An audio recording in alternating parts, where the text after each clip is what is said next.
எல்லோருக்கும் வணக்கம். நான் உங்கள் டாக்டர் பிள்ளை. கடவுள் நமக்கு தந்த வரங்களில் முக்கியமான வரம் 2. அது வேறு ஒன்றும் இல்லைங்க, நம்மள்கிட்ட இருக்க 2 கிட்னி தான்.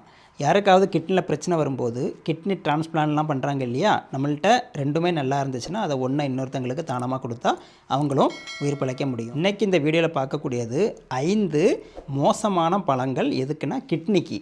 அது என்னங்கிறத பார்க்க போகிறோம். இது தெரிஞ்சுக்கிட்டு நம்ம வாழ்ந்தோம்னா கிட்னியில் எந்த தொந்தரவும் இல்லாமல் வாழ முடியும். கிட்னி பிரச்சனை உள்ளவங்களுக்கு பார்த்தீங்கன்னா முக்கியமாக இந்த 5 விதமான பழங்களை அவாய்ட் பண்ணியே தீரணும். என்னன்னு பார்த்துடலாம் வாங்க.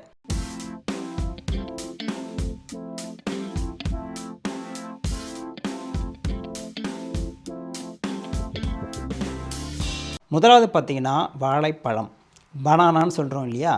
கிட்னி பிரச்சனை உள்ளவங்க இந்த பனானா சாப்பிடக்கூடாது. ஏன்னு கேட்டிங்கன்னா இதில் பொட்டாசியம் ரொம்ப ஹையாக இருக்குங்க. அதிகப்படியான பொட்டாசியம் எடுத்தாச்சுன்னா கிட்னியால் அதை யூரின் வழியாக வெளியேற்ற முடியாமல் பொட்டாசியம் அதிகமாக உடம்புல தங்கும்போது ஹார்ட்டுக்கு கார்டியாக் அரெஸ்ட் கூட வர வாய்ப்பு இருக்குது. ஒரு மீடியம் சைஸு பனானா சாப்பிட்டாலே பார்த்திங்கன்னா உங்களுக்கு 422 மில்லிகிராம் அளவுள்ள பொட்டாசியம் சேருதுங்க. அப்போ பாருங்கள் எவ்வளோ ஹையாக இருக்குது. அதுக்காக நம்ம எல்லாருமே சாப்பிடக்கூடாதுன்னு கிடையாதுங்க. கிட்னி பிரச்சனை உள்ளவங்க மட்டும் பனானா சாப்பிடக்கூடாது. இதுக்கு மாற்றாக ஆப்பிள், பெர்ரி பழங்கள், பைனாப்பிள், கிரேப்ஸு இதை நீங்கள் வேணால் சாப்பிட்டுக்கலாம். 2வது பார்த்தீங்கன்னா ஆரஞ்சுன்னு சொன்னாலே வைட்டமின் சி நிறைய இருக்குது, இம்யூனிட்டியை கூட்டும், இம்யூனிட்டி பூஸ்டர் அப்படி இப்படின்னு டாக்டர்ஸே சொல்கிறாங்களே, நீங்கள் என்ன சாப்பிடக்கூடாதுன்னு சொல்கிறீங்க அப்படின்னு நினைக்கிறீங்களா? எல்லாருக்கும் சொல்லுங்க, கிட்னி பிரச்சனை ரொம்ப தீவிரமாக உள்ளவங்க தான் ஆரஞ்சு அவாய்ட் பண்ணணும். ஏன்னா இதுலேயும் பொட்டாசியம் சத்து அதிகமாக இருக்குது. பொட்டாசியம் அதிகமாக இருந்தாலே உடம்போடு தங்கிட்டு ஹைப்பர் கேலமியான்னு சொல்லக்கூடிய ஹார்ட்டுக்கு பிரச்சனை வரக்கூடிய தாக்கத்தை ஏற்படுத்தும். அதனால தான் சொல்கிறேன், கிட்னி பேஷண்ட்ஸ் பனானா மாதிரி ஆரஞ்சும் அவாய்ட் பண்ணுறது நல்லது. ஒரு 100 கிராம் அளவுள்ள ஆரஞ்சு நீங்கள் சாப்பிட்டீங்கன்னா 181 மில்லிகிராம் அளவுள்ள பொட்டாசியம் வந்துடுங்க. என்ன பண்ணுறது? 3வது ஃப்ரூட் பார்த்தீங்கன்னா அவகேடோ ஃப்ரூட், பட்டர் ஃப்ரூட்னு நம்ம சொல்கிறோம் இல்லையா. இதில் பொட்டாசியமும் கொழுப்பும் நிறைஞ்சிருக்குங்க. 2மே கிட்னி பேஷண்ட்டுக்கு நல்லது கிடையாது. 690 மில்லிகிராம்லேருந்து 900 மில்லிகிராம் வரைக்கும் ஒரு ஃப்ரூட் சாப்பிட்டாலே இந்த அளவு பொட்டாசியம் சேருங்க. இதில் இருக்கக்கூடிய அதிகப்படியான ஃபேட் பிளட் வெசலை டேமேஜ் பண்ணி விட்டுரும். முக்கியமாக கிட்னிக்கு போகக்கூடிய பிளட் வெசலை.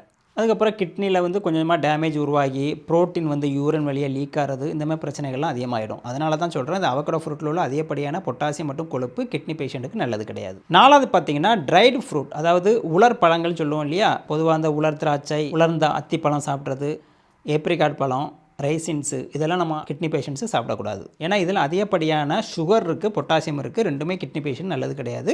இது நம்ம சிறுநீரகத்தை இன்னும் பலதடை செய்யும், பல விதமான பிரச்சனைகளை ஏற்படுத்தும். ட்ரை ஃப்ரூட்ஸ் ஒரு அரை கப்பு சாப்பிட்டாலே 750, அதாவது 750லேருந்து 1500 மில்லிகிராம் பொட்டாசியம் உடம்போடு சேர்ந்துடும். எவ்வளோ ஜாஸ்தி இல்லையா. பொதுவாக ட்ரை ஃப்ரூட்ஸில் கேலரிஸும் அதிகமாக தான் இருக்கும், சுகரும் அதிகமாக தான் இருக்கும். அதனால தான் சுகர் பேஷண்ட்ஸ் ட்ரை ஃப்ரூட்டை சாப்பிடக்கூடாதுன்னு சொல்கிறோம். ஃப்ரெஷ்ஷான ஃப்ரூட்டை கொஞ்சம் சாப்பிட்டுக்கலாம், ஏன்னா அதில் உள்ள ஃபைபர் உங்களை காப்பாற்றும். கடைசி 5வது பார்த்தீங்கன்னா ஸ்டார் ஃப்ரூட். நம்ம பார்த்துருப்போம் இல்லையா, நட்சத்திர வடிவில் ஒரு ஃப்ரூட் இருக்கும். இது இனிப்பும் புளிப்பும் கலந்த ஒரு டேஸ்ட் நல்லா தான் இருக்கும். இதில் நியூரோடாக்சின்ஸ் அதிகமாக இருக்குங்க. கேரம்பாக்சின், ஆக்சலேட் எல்லாமே இதில் அதிகமாக இருக்குது. இந்த டாக்சின்ஸை கிட்னி ஃபில்டர் பண்ண ரொம்ப கஷ்டப்படும். நார்மலான கிட்னியே கஷ்டப்படும். இது இல்லாமல் கிட்னி பேஷண்ட்ஸ் கிட்னி வீக்காக இருக்கும். அப்போ இன்னமும் அது பலதடைய வாய்ப்பு இருக்குது. கிட்னி ப்ராப்ளம் வந்துச்சுன்னா கன்ஃபியூஷன், ஃபிட்ஸ் வர்றது, சீசர் வர்றது, இந்த மாதிரி பல பிரச்சனைகள் வரும். ஏன்னா நியூரோடாக்சிட்டி அவ்வளோ மோசமானது. அது இந்த ஸ்டார் ஃப்ரூட்டில் நிறைய இருக்குது. அதனால் ஸ்டார் ஃப்ரூட்டை கிட்னி பேஷண்ட்ஸ் அவாய்ட் பண்ணுறது நல்லது. இப்போ சொன்ன 5 பழங்கள் நார்மலாக இருக்கக்கூடியவங்க தாராளமாக சாப்பிட்லாம். ஏன்னா அவ்வளோ சத்துக்கள் நிறைஞ்சிருக்கு. கிட்னி பிரச்சனை வந்தவங்க இதை சாப்பிட்டிங்கன்னா கிட்னி பிரச்சனை இன்னும் அதிகமாகிடும். அதனால தான் இதை அவாய்ட் பண்ண சொல்கிறேன். இப்போ உங்களுக்கு தெளிவாக புரிஞ்சிருக்கும்னு நினைக்கிறேன். இன்னும் சந்தேகம் இருந்தால் கமெண்ட் பாக்ஸில் போடுங்க. வழக்கம் போல் லைக் பண்ணுங்கள், சப்ஸ்கிரைப் பண்ணுங்கள். முக்கியமான விஷயம் நினச்சிங்கன்னா எல்லாருக்குமே ஷேர் பண்ணி விடுங்க. மீண்டும் அடுத்த வீடியோவில் சந்திக்கலாமா? நன்றி, வணக்கம்.